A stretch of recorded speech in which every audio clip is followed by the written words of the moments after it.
Loving God is something we all want to do, but sometimes it's easy to get caught up in doing all the right things, praying, reading the Bible, serving, but still wonder, is my love for God really growing? Today, I want to share 3 practical ways to deepen your love for God in a genuine, heartfelt way.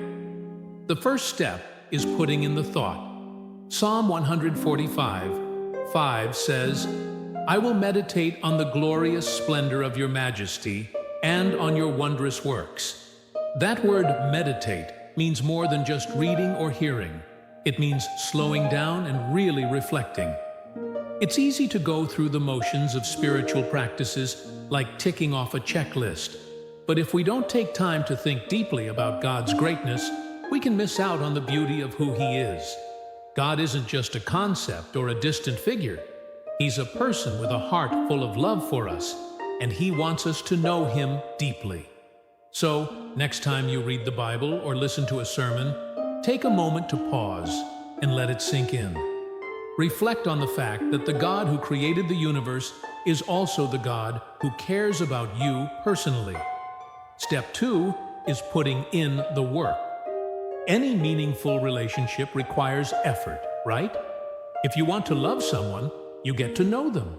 You learn about their interests, their dreams, and even their fears. The same is true with God. If we want to grow in love for Him, we have to actively learn more about Him.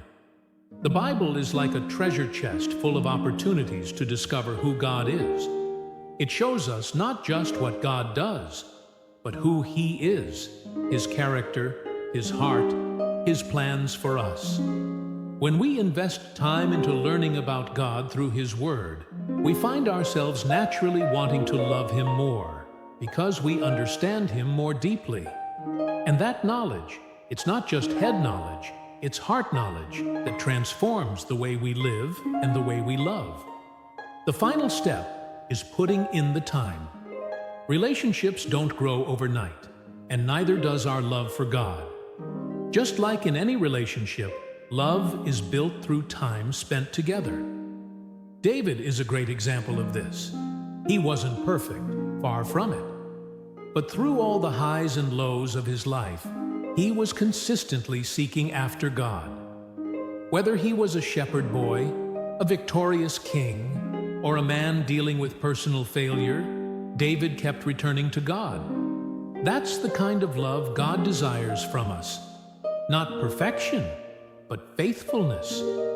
Even when we mess up, even when we feel distant from God, He wants us to keep coming back to Him.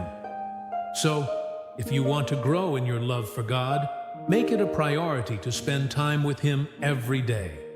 Not just rushed time, but meaningful time where you connect with Him in prayer, in worship, and in reading His Word.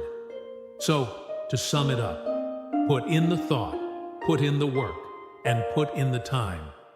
When you make these things a part of your daily life, you'll find that your love for God grows naturally. It's not about trying harder, but about slowing down, making space for God in your life, and truly getting to know Him. And the beautiful thing is, as you grow in your love for Him, you'll also grow in your understanding of just how much He loves you in return. Remember, God's love for you is constant and unchanging. All He asks is that we come to Him with open hearts, ready to love and be loved. Jesus.